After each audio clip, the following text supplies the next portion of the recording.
Familia, muy buenas noches. ¿Cómo están? ¿Cómo van? ¿Cómo andan? Quiero saber si me escuchan bien. Quiero saber si se encuentran en línea, si todo está en orden. En el chat con el número uno, si se me escucha, por favor, o con una reacción, por favor, si todo está en orden, si me escuchan.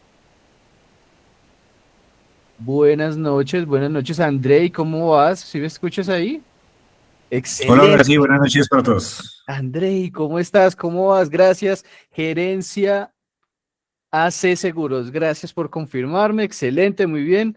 Familia, bienvenidos a Paula, gracias, ¿cómo estás? Te extrañamos el día de ayer en la sesión. Y bueno, hoy vamos a arrancar rápidamente con nuestra sesión de riesgo de tasa de interés del libro bancario, dándole la bienvenida a nuestro conferencista, Andrei González. ¿Cómo estás en esta noche? ¿Cómo vas? Todo muy bien, Cristian, muchas gracias. ¿Cómo están todos? Buenas noches. Excelente, excelente, muy bien, muy bien. Hoy tenemos una noticia, no se pueden ir antes de dársela, vamos a darla al final de la sesión.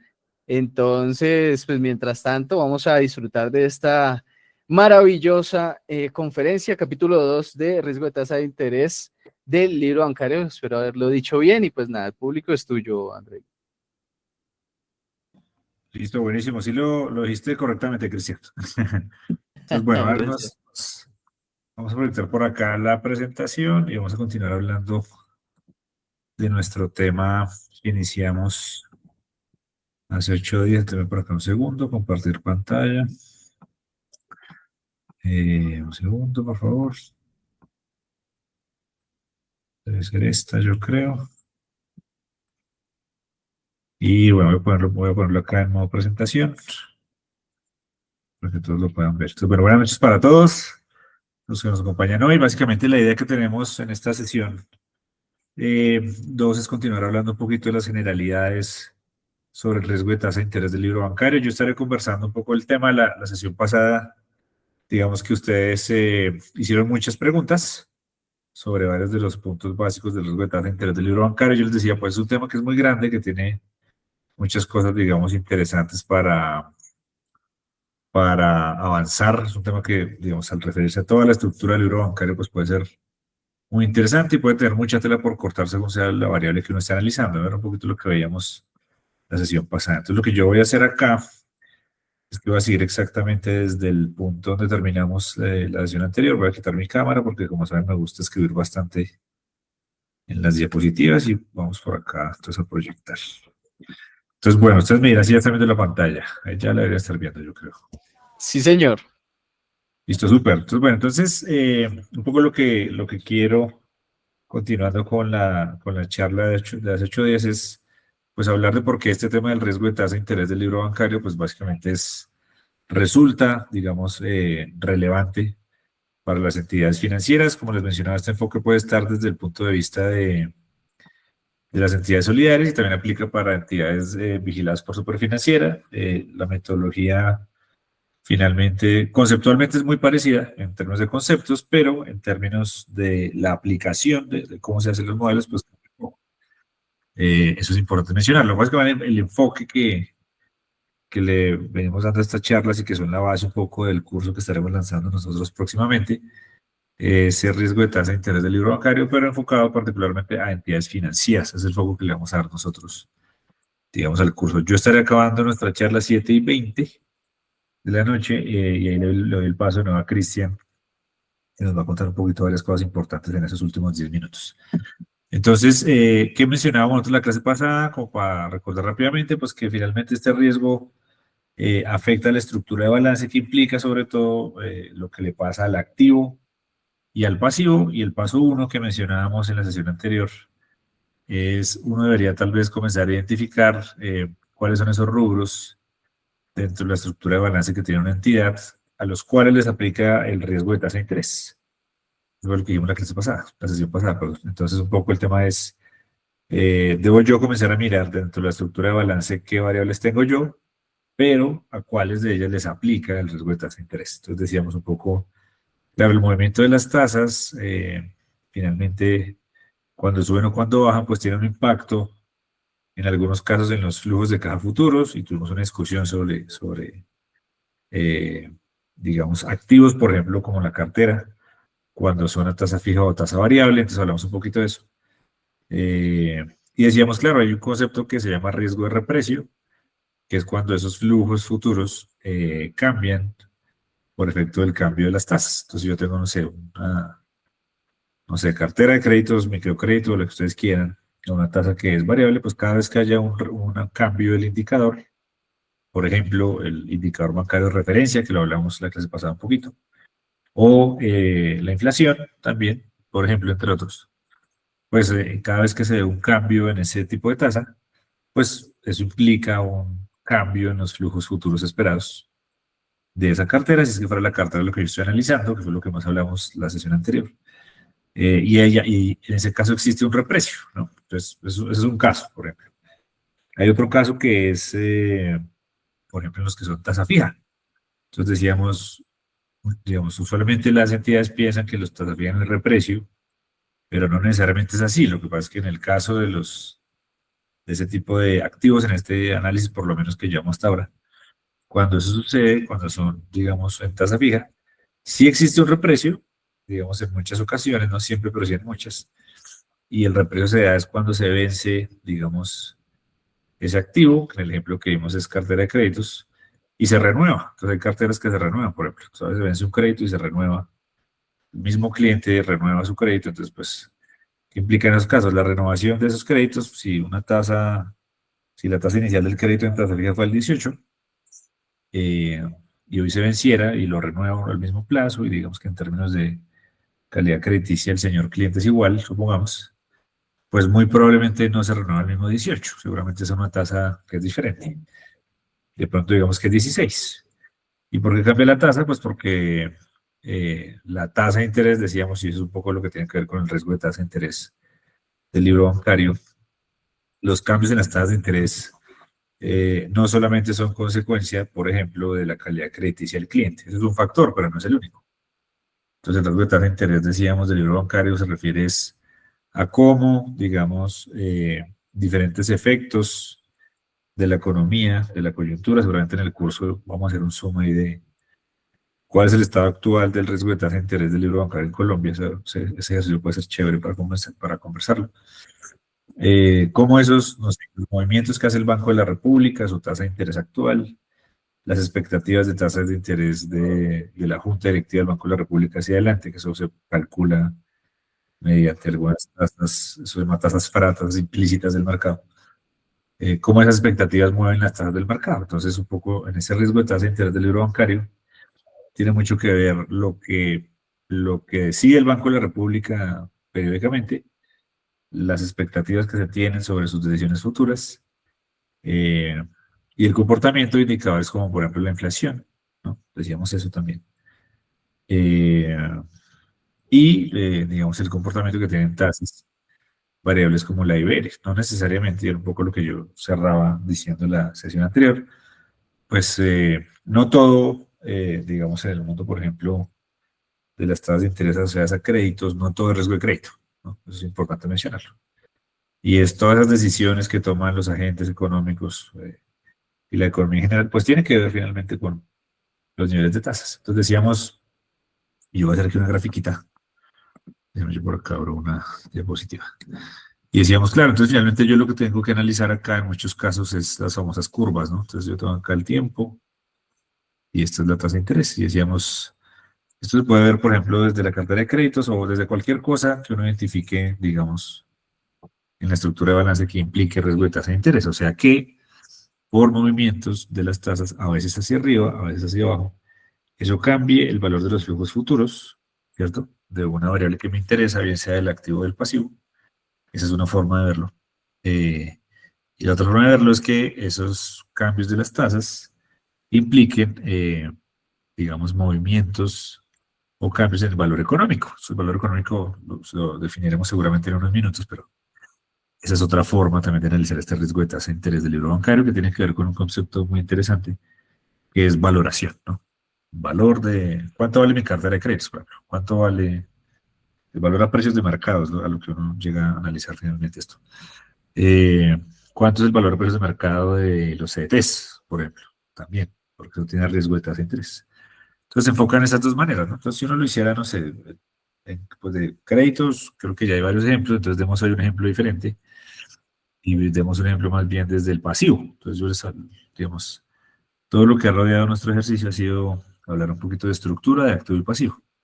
Entonces di varios ejemplos de activo. La sesión pasada, pues voy a dar un ejemplo entonces del pasivo, como para cambiar de tema. Entonces, y decíamos, finalmente uno acá termina analizando curvas, ¿cierto? Entonces uno dice, si lo miramos desde el pasivo, no desde el activo, que fue lo que hablé la sesión pasada. Desde el pasivo uno podría decir, pues, un ejemplo muy sencillo que uno trata de hacer acá en riesgo de tasa de interés del libro bancario, es, pues, cómo está su fondeo, ¿cierto? La parte pasiva. Y en el fondeo, por ejemplo, en entidades financieras es muy común que buena parte del fondeo se haga a través de CDTs, ¿no? Los certificados de depósito a término. Eh, y esos certificados de depósito a término son simplemente esa posibilidad que tienen las entidades financieras de captar recursos del público y simplemente decir, pues venga usted invierte conmigo, por ejemplo, un plazo de un año, aquí está un año, por ejemplo, un plazo de un año, y invirtiendo usted conmigo, yo le pagaré una tasa, digamos, por el hecho de que usted me entregue su dinero. Entonces, el inversionista, ¿qué hace? O la persona natural, ¿qué es lo que hace? Dice, pues bueno, yo quiero un título a un plazo de un año, digamos que es una tasa del, no sé, 10%. Y durante ese lapso de tiempo yo le entrego mis recursos, si yo soy esa persona, le entrego mis recursos a la entidad financiera.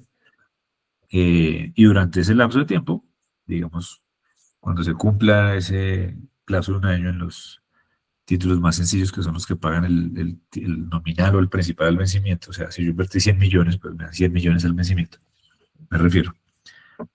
Pues recibiré los 100 millones más esos 10 pesitos adicionales. Entonces yo entregué 100 hoy, que es 29 de octubre el 25, y entonces el 29 de octubre el 26 me entregan los 100 millones, me los devuelven más los 10 pesitos que me gané, entonces me entregan 110. Y así ese es el caso más simple, digamos, para entender la historia. Entonces, pues ahí está mi 10%, pero ¿qué es lo que sucede? Que las entidades financieras finalmente tienen, digamos, tipos de interés, desde el pasivo, por ejemplo, diferentes por plazo.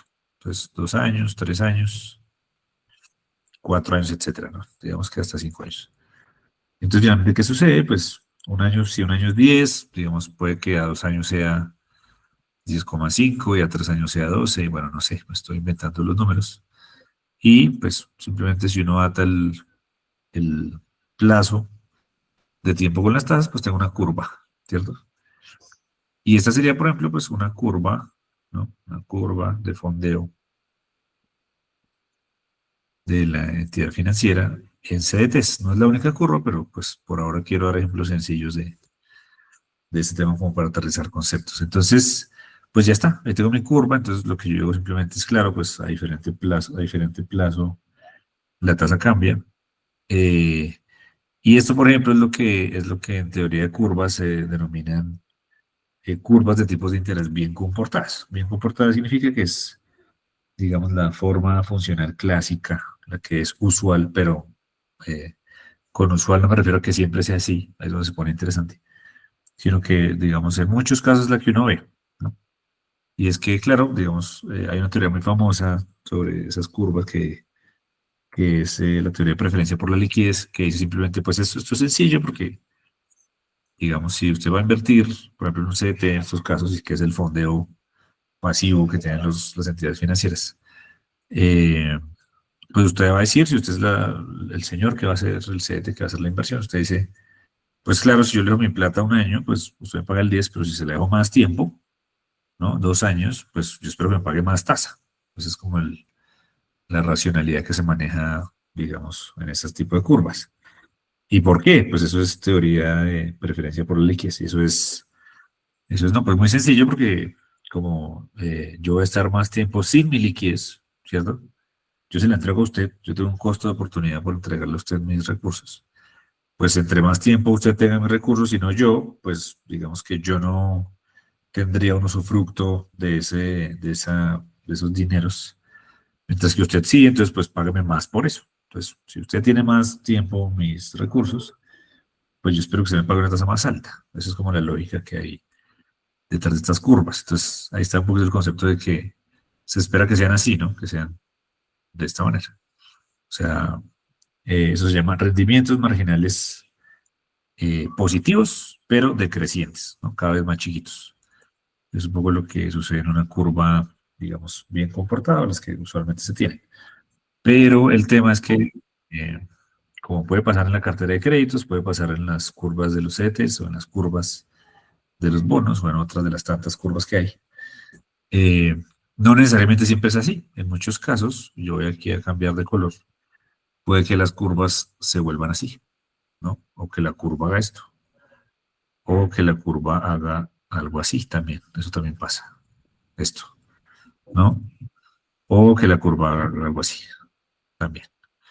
Entonces, ¿qué sucede? Que finalmente esas curvas de tipos de interés, bien sea del activo o del pasivo, pues se mueven, ¿no?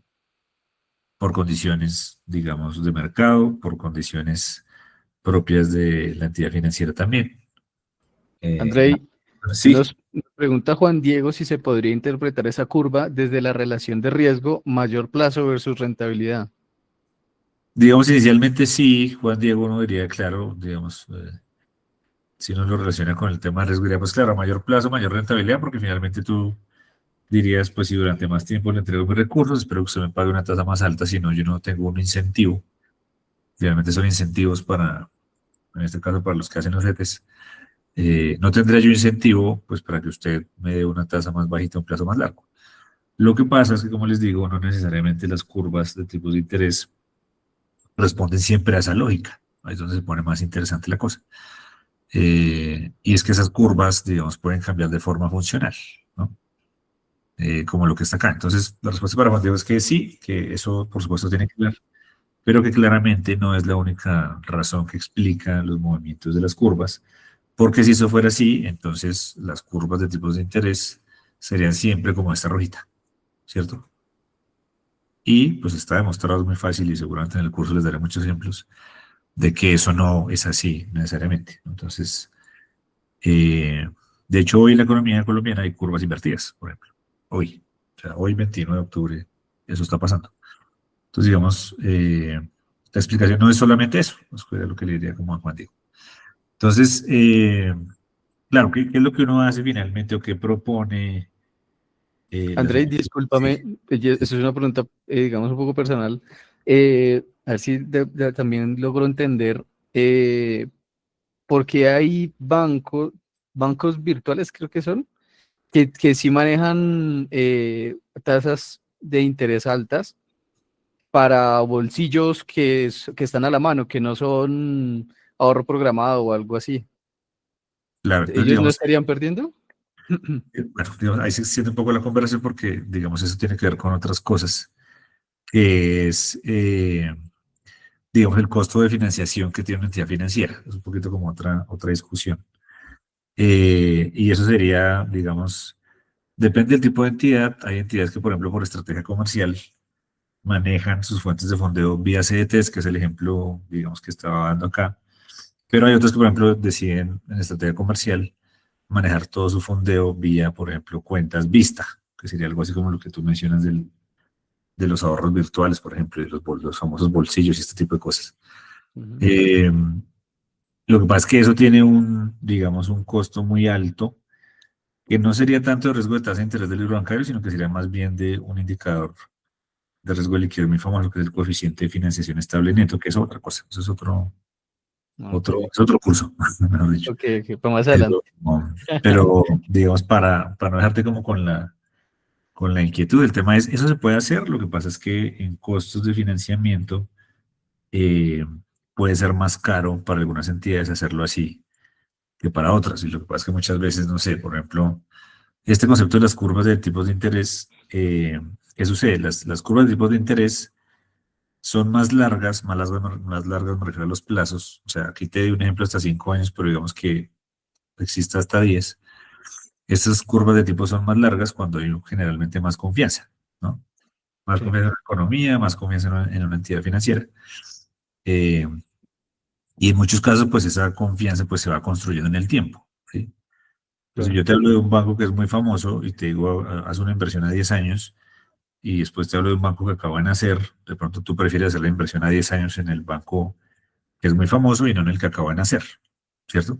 claro, Entonces, ¿qué sucede? Que en esos casos puede que algunas entidades no puedan construir una curva de tipos como estas, pues porque no son tan maduras todavía para que las personas y el mercado les crean, y les crean me refiero a que le hagan acciones en toda la curva. Y como no les pasa eso, pues les toca, por ejemplo, buscar fondos en el muy corto plazo, ¿no? sí, claro. Porque las personas tal vez solo en el corto plazo dicen, bueno, si usted me paga el 10 pero es vista, pues bueno, porque yo puedo sacar mi plata mañana. Pero no le creo mucho si usted me propone algo a 5 años. Pues todavía no, porque usted es muy nuevo y no sé. Prefiero los conocidos. Eso, por ejemplo, en muchas ocasiones limita la estructura de fondeo. Pues, digamos, tú quisieras tener curva, pero pues el mercado no te deja porque no te cree tanto y te toca entonces fondearte en el muy, eso será como, como aquí, ¿no? Como un puntico por acá. O sea, donde el plazo es cero, Sí, pero tu tasa está por allá arriba, ¿no? ok, ok. Tiene que ver con costos de fondeo y, digamos, la experiencia o el nombre de una entidad dentro del mercado, bueno, entre otras cosas. Obviamente lo que uno termina mirando ahí es, claro, tú lo haces a muy corto plazo, que sería vista una tasa alta, pero finalmente hay que ver dentro de la estructura de fondeo de esa entidad, pues cuánto es el costo de eso versus lo que haces, por ejemplo, desde el activo. O sea, no sé, si el fondeo lo haces al 10 en vista, entonces en el activo, ¿a cómo colocas al 30? Pues si me entiendes, para que se compense Uf, o cómo haces. claro, Y eso tiene, digamos, por detrás un concepto del coeficiente de financiación estable neto que les decía, que es que la superfinanciera también, digamos, mediante otro indicador de otro riesgo, eh, dice, pero es que usted debería fondearse de manera estable. O sea, ¿y estable qué significa? Que si tú lo haces vista, en ese ejemplo que tú me das, pues si Cristian mañana tenía 10 millones y mañana, o sea, puso 10 millones en esa cuenta, pero mañana los necesita, pues Cristian saca toda su plata y ya. tal cual. Eso para la entidad financiera, visto desde la entidad financiera, no es tan chévere porque la entidad financiera lo que busca es que la plata que capta pues sea estable, o sea, que dure un tiempo, ¿no? Si tú te concentras en fondeo vista, pues el riesgo que tienes es que mañana te saquen toda la plata. Entonces, ¿tú cómo cubres la cartera que colocaste? ¿Sí me entiendes? Claro que Entonces, sí. no sé, tú colocas crédito a 5 años, pero te fondeas a un día, ¿no? Pues hazlo, te funcionará un tiempo, pero cuando a algo no le gusta el mercado, te sacan toda la plata y pues quebraste, ¿no? Ese es el riesgo, que eso tiene que ver con ese coeficiente, pero... Y la superfinanciera en ese coeficiente, que es más de riesgo de liquidez, castiga a las entidades cuando se fondean con recursos vista. O sea, hay un castigo en ese indicador que dice, si usted lo hace vista, pues hágalo, pero eso le sale más caro. O sea, en el modelo de superfinanciera, yo voy a darle menos valor a ese fondeo. En cambio, si usted lo hace a plazo, que es más estable, porque si Cristian coge los 10 millones y lo hace en un CDT a 5 años, pues durante 5 años Cristian tiene esos 10 millones ahí y la entidad financiera usa esos 10 millones para hacer cartera y hacer su negocio. Están tranquilos porque hasta los 5 años Cristian retirará su plata, si es que la quiere retirar.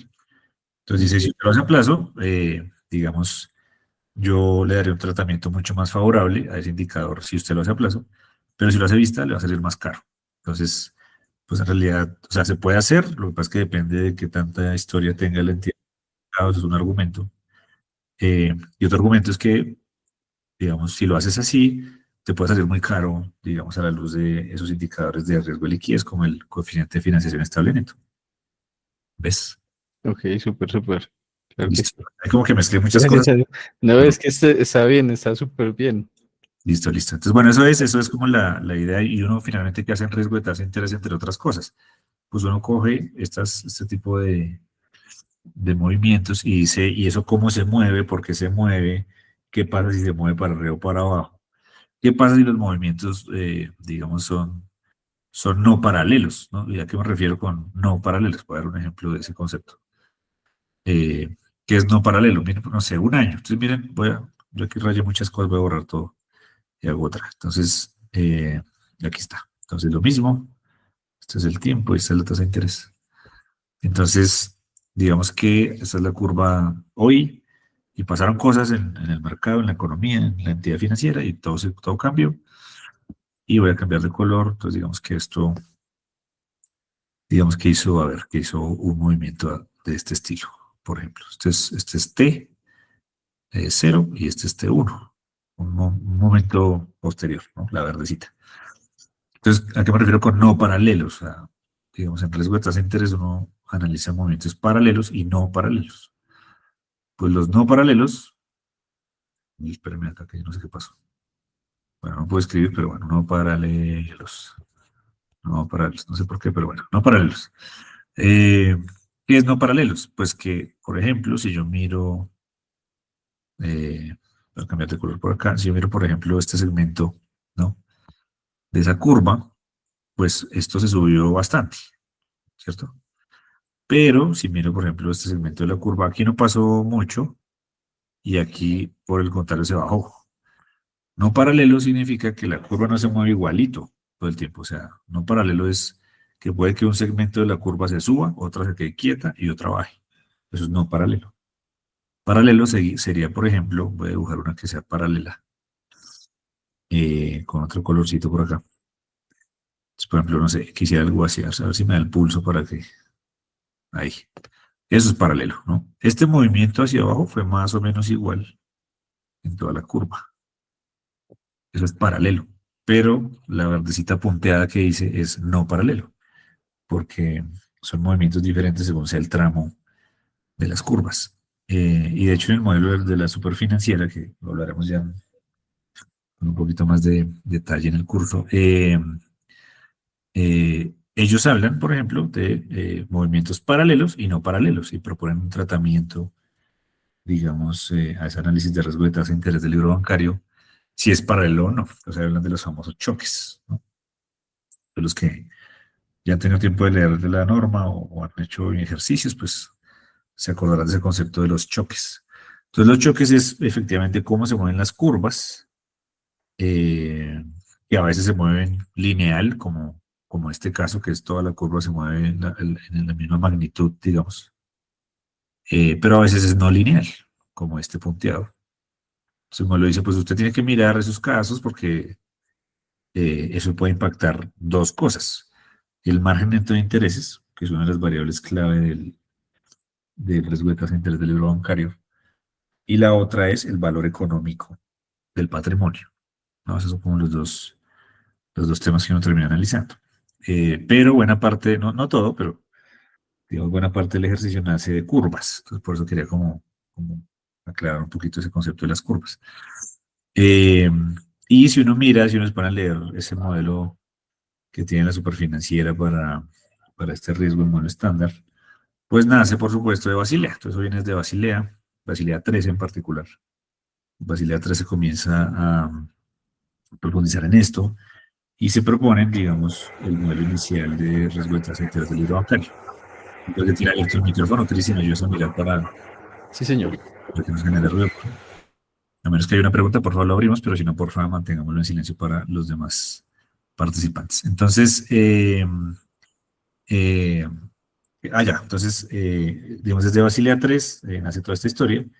Y Basilea 3, pues básicamente lo que plantea es, efectivamente, usted debería tener metodologías para evaluar esos choques, bien sea paralelos o no. Entonces, el modelo estándar de la super sigue algunos principios, que yo siempre digo mucho esto en muchos ejercicios, pero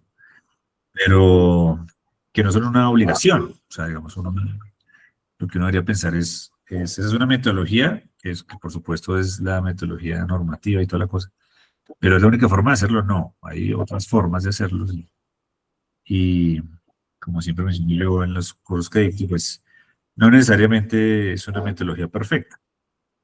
De hecho, ninguna es perfecta, pues valga la pena aclarar. No estoy diciendo que es que esa no sea perfecta, pero otra sí lo sea. No, digamos que tiene cosas que uno podría mejorar como cualquier modelo. Entonces, digamos, ningún modelo estadístico es perfecto por definición. Entonces, seguramente yo también, como suelo hacerlo, pues plantearé mis inquietudes de lo que creo que se podría mejorar, ¿no? Digamos, creo que es también chévere hablar de eso.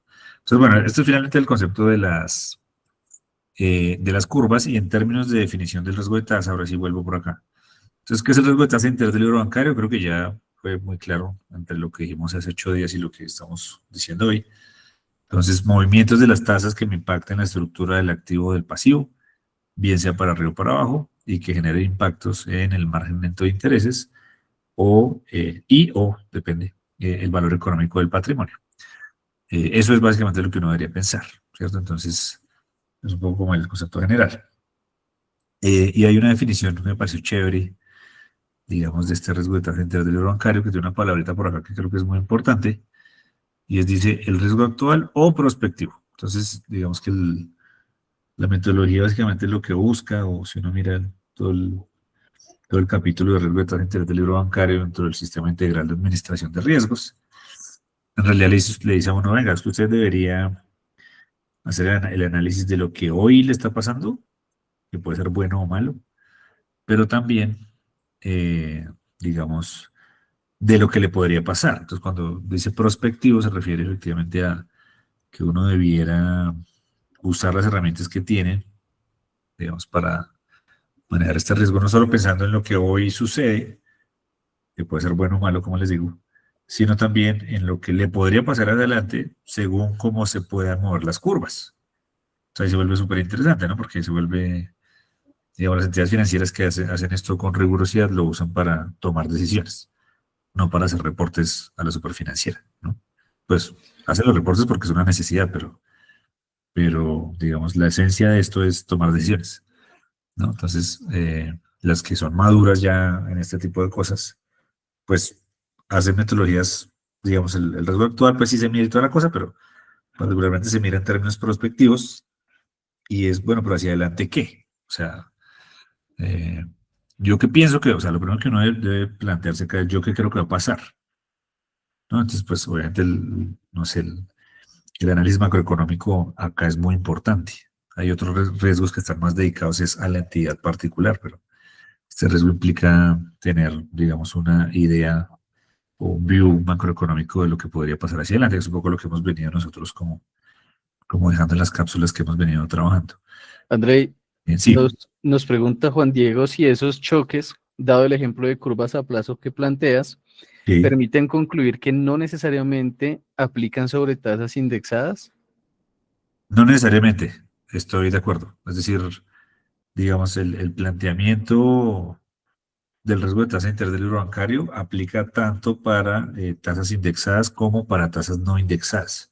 Eso es pues, súper importante. El modelo estándar, al menos, propone un tratamiento diferente si es tasa fija o si es tasa variable, que tiene que ver con un poquito con ese concepto sencillo que les conté la sesión anterior y que lo traje como en la introducción de hoy, que es el reprecio. Entonces, por lo menos el modelo estándar dice fácil, pues es diferente, sabemos que es diferente, eh, y voy a reconocer que es diferente bajo el concepto del reprecio. Entonces, la metodología cubre las dos para tu pregunta, pero son diferentes.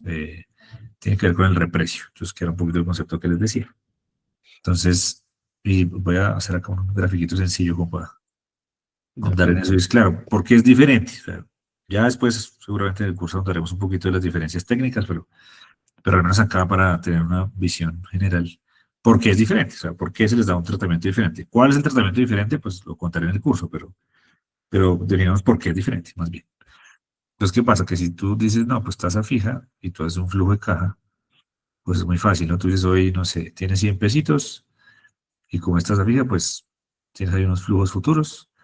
Digamos que es 10%, entonces esto es 10 pesos, 10 pesos, 10 pesos y así cada año. Digamos que es anual, que son los más fáciles. Y el último año, cuando se muere ese activo o ese pasivo, pues es 110. Haciéndolo súper sencillo porque hay muchos tipos de estructuras, pero hagamos lo básico. Pues esto es constante, ¿no? Esto es siempre lo mismo, ¿no?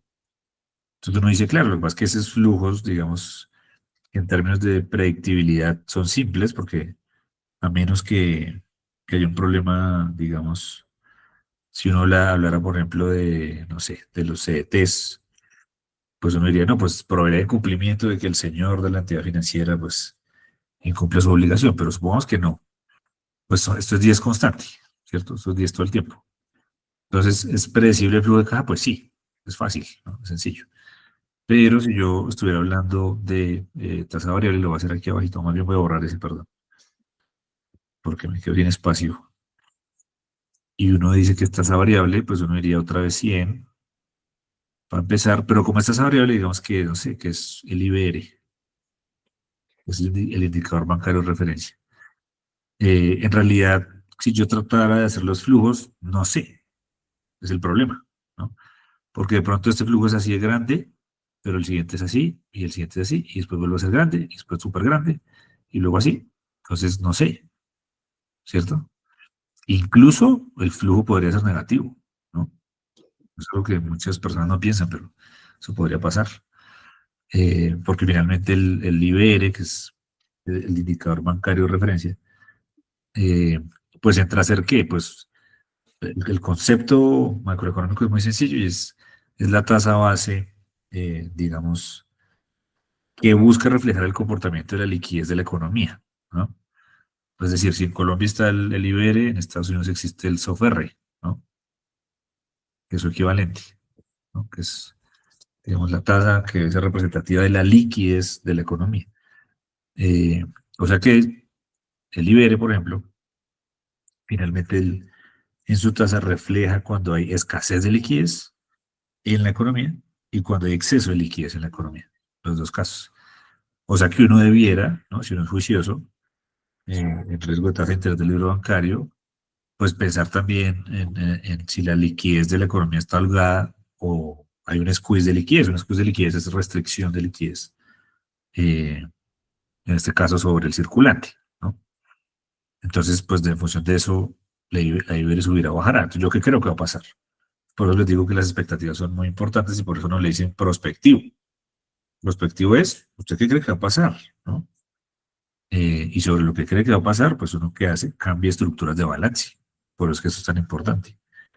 O sea, digamos, si uno maneja esto correctamente, termina pensando en qué estructuras debo manejar en las captaciones, ¿no? Si yo debo enfocarme más a 2 años, a 4 años, a 6 años.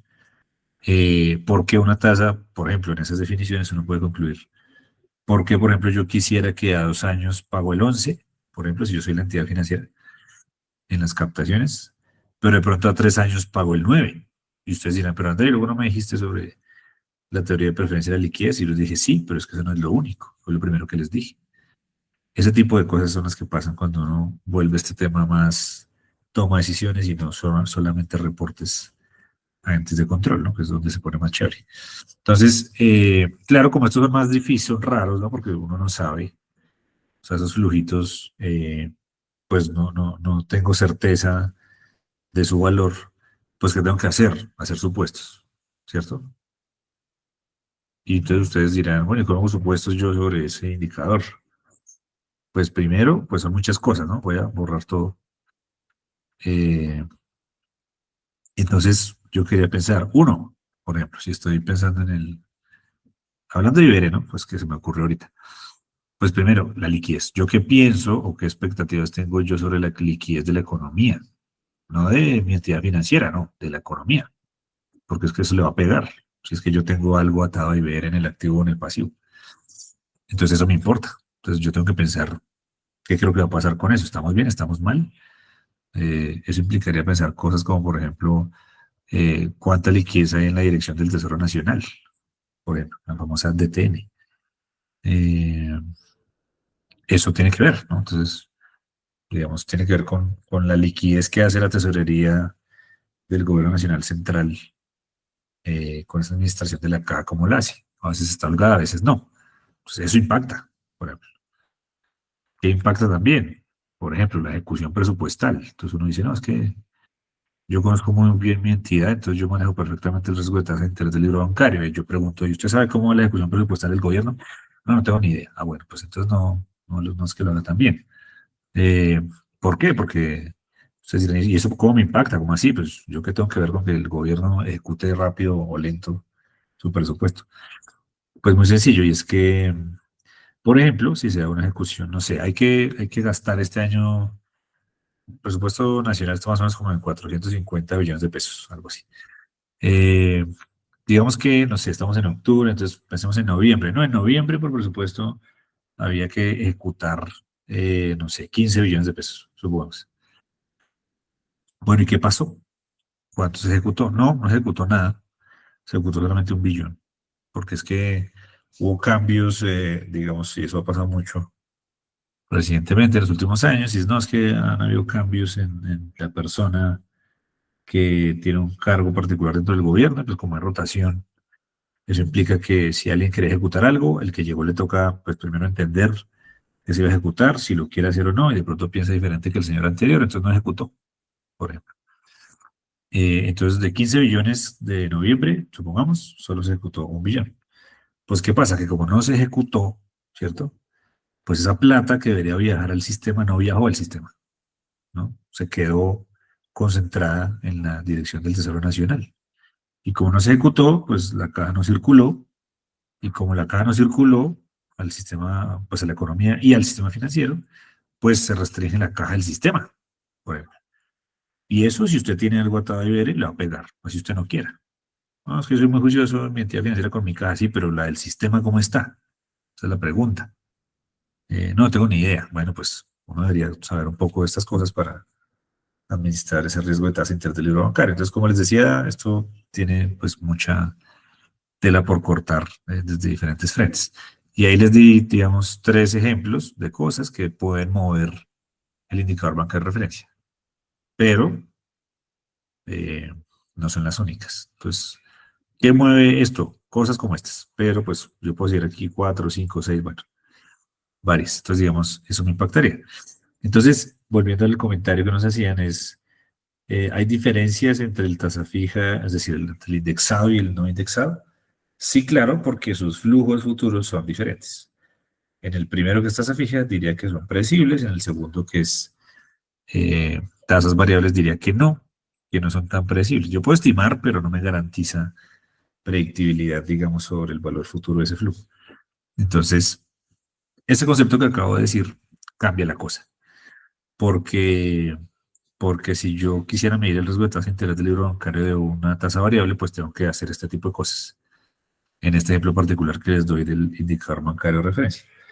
Eh, pero algunas de esas cosas no necesariamente se necesitan para analizar los flujos de las tasas fijas. Entonces, eso ya, solo eso, el hecho de que uno sea predecible, digamos, en un 100% y el otro no, excluyendo de esos flujos futuros, por supuesto, el tema de la probabilidad de que entre en default o no, pues cambia la cosa. Entonces, por eso es que, digamos, existen, o sea, se miden los dos, ¿no?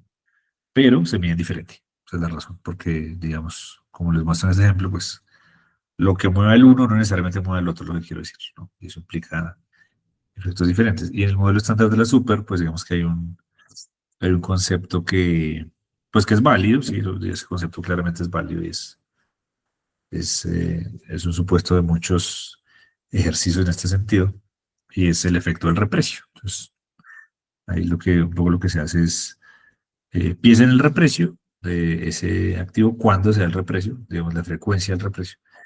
Y sobre esa frecuencia del reprecio, pues supone, digamos, algunos temas en términos de cómo manejar los flujos futuros. Entonces, sí hay una diferencia, ¿no? Sí hay una diferencia y se usan los dos, pero de nuevo, pues cuando lleguemos allá, no necesariamente es la única forma de hacerlo, ¿no? Eso es, digamos, es una forma, pero no es la única. Entonces, bueno, eso para la pregunta que me hicieron. Entonces, claro, yo mido el actual y el prospectivo, entonces el prospectivo, digamos, bien manejado, obviamente es muy útil en la toma de decisiones de estructuras de balance, o sea, de la estructura completa del fondeo, de la expectativa de retorno del activo, la expectativa del costo financiero del pasivo. Y tiene dos efectos, ¿no? Uno en términos de capital y otro en términos de ganancias. Entonces, son dos enfoques. Entonces, este riesgo de tasa de interés del libro bancario, en el fondo, mira las dos cosas. Pues, digamos, cuando uno habla de el análisis desde el capital, que sería más bien desde el valor económico patrimonial, pues es un ejercicio más bien pensando en la estructura a largo plazo. Es un poquito más en lo que se enfoca. Y lo hace así, pues porque cuando uno mira el concepto del valor económico patrimonial, pues lo que busca es tratar de entender cuánto vale toda mi estructura de balance. O sea, eso es muy grande, tiene muchas cosas. A precios de hoy, a tasas de hoy, ¿no? Entonces eso es más estructural. Mientras que, al referirse a las ganancias, y con eso cierro porque ya vi que son las 7:20, al referirse a las ganancias, es más bien de corto plazo. O sea, una cosa es el PIG que yo puedo generar o destruir, ¿cierto? Durante un plazo, eso es plata, esos son flujos. Pero otra cosa es toda mi estructura eh, de balance, ¿cuánto vale? Son cosas diferentes. Algunas personas las confunden, ¿no? Son súper diferentes. Entonces, de hecho, el modelo de la superfinanciera, propone, y eso en bienes de Basilea, pues eso no se lo inventó la super, ni mucho menos desde Basilea viene esa idea. Es claro, usted evaluar el riesgo de tasa de interés del libro bancario desde los dos efectos, margen neto de intereses y valor económico patrimonial, eh, en donde básicamente, digamos, esos dos ejercicios pueden en ocasiones transmitir conclusiones diferentes, ¿no? O sea, ¿qué quiero decir? No necesariamente siempre que el margen neto de intereses suba, entonces el BEP sube, eso no es así. Depende, porque es que como les digo, las curvas se mueven diferente y no son lineales, sino que en muchas ocasiones son no lineales. Entonces, eso cambia la foto y ahí es donde uno tiene que tener esa habilidad, pues, de entender los fenómenos económicos y cómo le pegan los fenómenos económicos a mi estructura de balance. Por eso les digo que este tema es digamos, bastante integral, tiene muchas cosas dentro del ejercicio. Pero bueno, yo creo que ya ahí me pasé 2 minutos, qué pena, Cris. Entonces yo por acá ya dejo Está concluir. súper bien, está perfecto. ¿Quieres saber si me escuchan ahí, por favor? Sí, yo te digo súper bien. Excelente, excelente. Bueno, ¿cómo les ha parecido estos dos episodios de riesgo de tasa de interés del libro bancario? Es que es muy largo, de verdad. No, a veces se me complica decirlo, pero está bien, está bien. Ya le voy cogiendo el tiro, Andrei. Bueno, señores, rápidamente, lo que me han preguntado por interno, lo que me han dicho. ¿Para cuándo va a salir este taller? Bueno, rápidamente les indico que vamos a estar desde el 10 de noviembre hasta el 14 de noviembre con principios de gestión del riesgo de tasa de interés del libro bancario para entidades vigiladas por la superfinanciera. Andrei pregunta, si yo soy de Super Solidaria, ¿igual puedo entrar? ¿Me va a servir? Sí, claro, porque es que finalmente, digamos, los conceptos o los principios del riesgo de tasa de interés del bancario son los mismos. Obviamente la aplicación es un poco diferente, pero conceptualmente hay muchas cosas que uno debería aprender, bien sea para entidades financieras o solidarias. Súper bien. Entonces, este taller vamos a estar 5 días para aprender los principios fundamentales que rigen la gestión de riesgo de tasa de interés estructural. Vamos a aprender, vamos a identificar las variables susceptibles al riesgo de tasa de interés del libro bancario dentro de una estructura de balance. Entender los posibles impactos de escenarios de tasa de interés sobre el margen neto de intereses y el valor económico del patrimonio. ¿Qué más vamos a descubrir, Andrei, para poder eh, decirle a nuestro público? Pues digamos que uno de los temas que cubriremos también en sesiones es un poquito entender o definir más bien, digamos, en términos generales, porque por supuesto digamos, tiene aplicación para cada entidad, ¿no? Mucho, no es como copiar y pegar, por supuesto, pero sí lo que entenderemos es en términos generales cuáles usualmente suelen ser las variables susceptibles al riesgo de tasa de interés del libro bancario y cuáles no. O sea, eso es chévere porque eso ayuda como a decir, bueno, voy a cubrir estas y estas no. Entonces esa día también la dejaremos, digamos, sobre esos 5 días, que como les digo, claramente no buscaremos volvernos expertos, por supuesto, en ese tema que cubre muchas cosas, pero sí. Es el primer paso.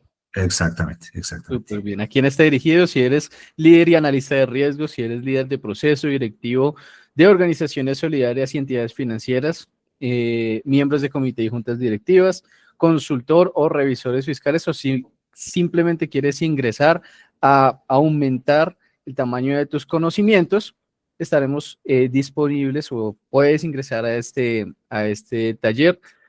Los temas que vamos a manejar son riesgo de tasa de interés del libro bancario, los retos y las oportunidades, principios de medición del riesgo de tasa de interés del libro bancario y control y monitoreo.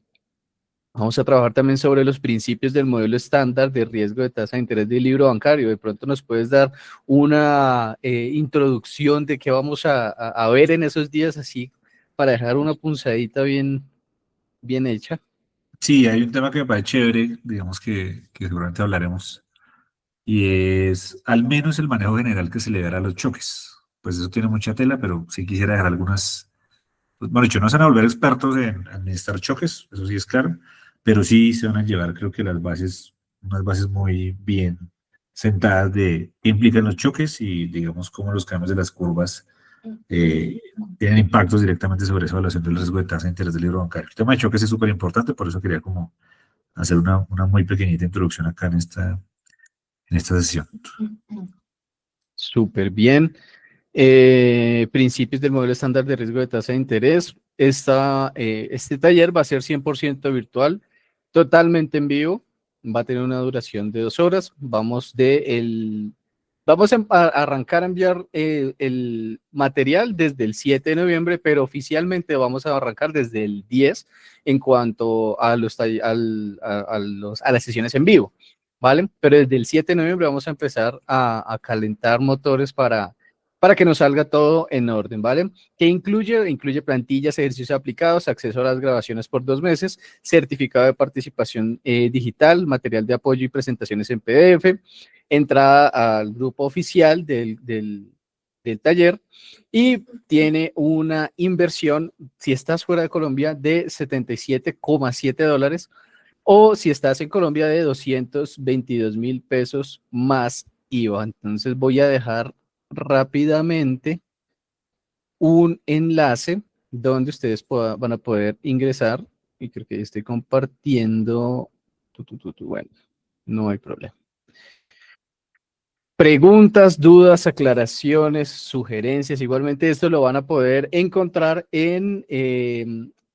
bueno, entre mañana y pasado mañana vamos a enviar este brochure a sus correos y lo voy a estar publicando en la comunidad oficial de UD Riesgos, ¿vale? Quiero saber si todo está muy claro con el número 1 en el chat, si está todo ok, si les gustó, si hoy estuvo súper poderosa esta sesión. Y para darnos ya la despedida de esta noche. Y nos vemos el viernes, recuerden, nos vemos el viernes. Alfredo nos dice que muy bien, gracias Alfredo. Lisette, todo muy bien, claro que sí, muchísimas gracias. Nos vemos el viernes, estaremos hablando de las habilidades que gestión comercial debería tener. Sin embargo, esas habilidades absolutamente todos las debemos aplicar en todos los ámbitos de nuestra vida, ¿vale? Entonces nos vemos este viernes, 6:30 de la tarde. Muchísimas gracias, Andrei, por acompañarnos en esta noche de hoy. Voy a estar enviando la información a la comunidad y pues muchísimas gracias. Que tengan una excelente y maravillosa noche. Dulces sueños. Chao, chao. Bueno, a ustedes, muchas gracias por el tiempo. Que descansen.